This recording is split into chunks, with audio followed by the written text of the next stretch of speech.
Hello everyone. Wanted to have a quick update on where I am in general, and of course, in building Take a Break.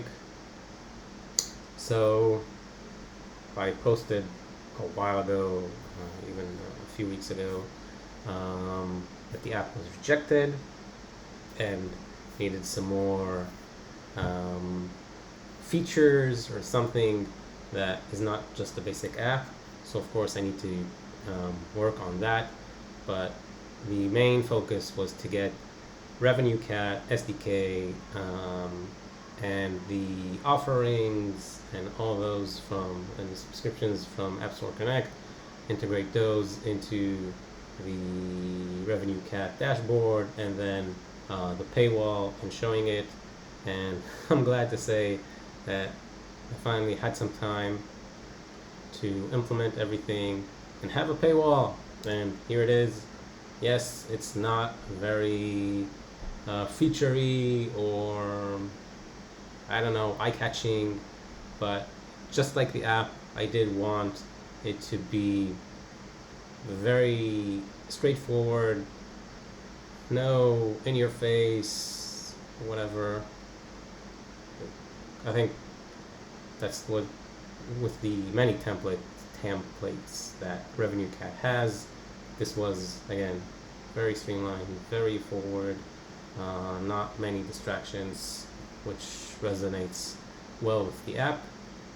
And you see that there are two options: the yearly one and a monthly one. Now, I know, or some apps, not that I know, what I've seen in the past, that some apps give you maybe a week or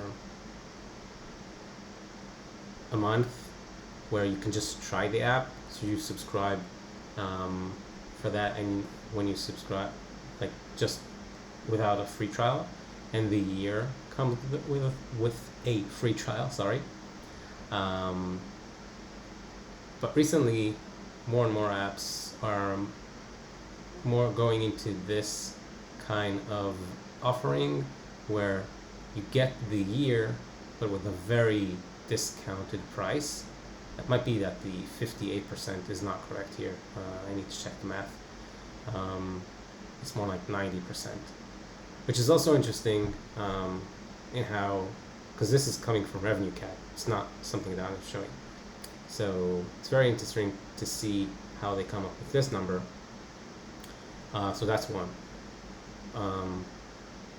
But again, going back to my point is that they show you get a yearly with a very high percentage of a discount without a free trial. So it might shift users toward that offering and not the monthly with a trial. Of course, users can start off monthly and then get 3 days trial, and if they don't like it, they cancel without paying anything, and then later they can go to a year plan. Maybe that's something that RevenueCat could also support, where if they're a returning user, they don't get this this discount. Something to look into. Probably not at the moment, but so that's the mindset of these offerings.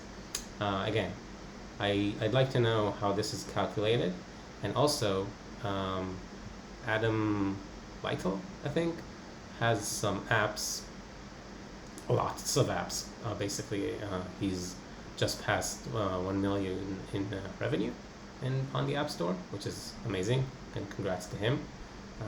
I wish it for all of us. But he has, and I think he doesn't use RevenueCat, in text, where you can see like what you would pay for a year. Like, so 90%, of course, it's very meaningful, and you think, oh wow, it's a very high discount. But when you actually see the price that you would have paid for a year, I think it's much more of a like in a mindset that, whoa, I'm really saving. So 90% can even be, okay, the price was $10 and now you pay $1. It's also 90%, but a dollar versus 10 is not as meaningful as 90 versus 930. And this is not dollars, of course. It's like a local, my local currency. But just when you see it, it would gravitate you. I think it would gravitate you more towards this plan. So like these two factors. So I don't know. I tried to look at the variables in RevenueCat, and of course you do have like a time period, a yearly period, which is 12, and your price per month, which is 99.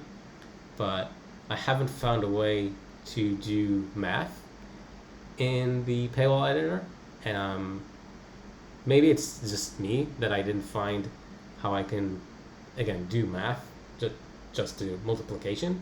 But if it's something that's missing in that the paywall can't do, so that would be nice if RevenueCat could support that. So shout out to anyone from RevenueCat who's watching this. So that might be fun. So up next is another time frame where it might get a little I might not have much time to work on the app, unfortunately. Things with actual job search that might come to fruition. Of course, I'll keep you posted. And have a great day, everyone. Bye for now.